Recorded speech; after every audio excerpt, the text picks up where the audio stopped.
കാസർഗോഡ് അടൂർ സഞ്ചക്കടവിൽ കളിച്ചുകൊണ്ടിരുന്ന കുട്ടികൾക്ക് മുകളിലേക്ക് മതിൽ ഇടിഞ്ഞു വീണ് സഹോദരങ്ങളായ 2 കുട്ടികൾക്ക് ദാരുണാന്ത്യം. അപകടത്തിൽ ഗുരുതരമായി പരിക്കേറ്റ മറ്റൊരു കുട്ടിയെ ആശുപത്രിയിൽ പ്രവേശിപ്പിച്ചു. ശനിയാഴ്ച വൈകുന്നേരത്തോടെയാണ് ഈ ദാരുണ സംഭവം നടന്നത്.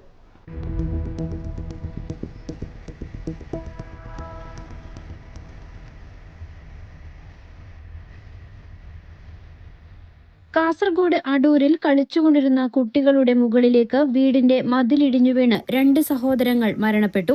സഞ്ചക്കടവിൽ അടൂർ PHCക്ക് സമീപം താമസിക്കുന്ന അബൂബക്കർ സൗദ ദമ്പതികളുടെ മക്കളായ മുസമ്മിൽ, മുൻസിർ എന്നിവരാണ് അപകടത്തിൽപ്പെട്ടത്.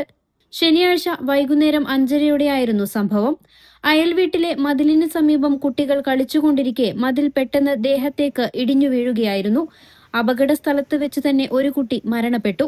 രണ്ടാമത്തെ കുട്ടിയെ ഉടൻ തന്നെ ആശുപത്രിയിലേക്ക് എത്തിക്കാൻ ശ്രമിച്ചെങ്കിലും വഴിമധ്യേയാണ് മരണം സംഭവിച്ചത്. ഈ സമയം കൂടെയുണ്ടായിരുന്ന മറ്റൊരു കുട്ടിക്കും അപകടത്തിൽ ഗുരുതരമായി പരിക്കേറ്റിട്ടുണ്ട്. വൻ ശബ്ദത്തോടെ മതിലിടിഞ്ഞു വീഴുന്നത് കേട്ട് ഓടിയെത്തിയ നാട്ടുകാരും വിവരമറിഞ്ഞ് സ്ഥലത്തെത്തിയ ആദൂർ പോലീസും ചേർന്നാണ് ഉടൻ തന്നെ രക്ഷാപ്രവർത്തനം നടത്തിയത്. പരിക്കേറ്റ കുട്ടി കാസർഗോട്ടെ സ്വകാര്യ ആശുപത്രിയിൽ ചികിത്സയിലാണ്. മണ്ണിടിഞ്ഞതാണ്. ഇവിടെ സൈഡില് ചെറിയൊരു ഷെഡ് പോലെ ഉണ്ടായിരുന്നു, തട പോലെ വെച്ചിട്ട്. ആ അതിലുണ്ടായിരുന്ന 3 കുട്ടികളാണ് അപകടത്തിൽപ്പെട്ടത്. മഴ തുടർന്ന ഉച്ചയ്ക്ക് ശേഷം നല്ല മഴയായി. ഞങ്ങളിവിടെ വെറുതെ ടൈം പാസിന് ചെറിയൊരു ചോട്ടം പോലെ രീതിയിലേക്ക് സംഭവത്തിൽ അപകട കാരണം സംബന്ധിച്ച് ആദൂർ പോലീസ് പ്രാഥമിക അന്വേഷണം ആരംഭിച്ചിട്ടുണ്ട്. കാസർഗോഡ് ജില്ലയിൽ രാവിലെ മുതൽ കനത്ത മഴയാണ് അനുഭവപ്പെടുന്നത്.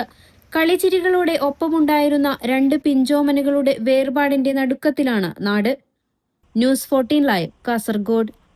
ഇനി എങ്ങോട്ടെന്നും ഈ മുഖം തന്നെ കാണണമെന്ന് ഉറപ്പാണ്. 100%. 100 വർഷം സുമംഗലിയായിരിക്കട്ടെ. 100 വർഷങ്ങളായ ബന്ധങ്ങൾ, 100% ഉറപ്പ്. ഭീമയുടെ സംശുദ്ധി.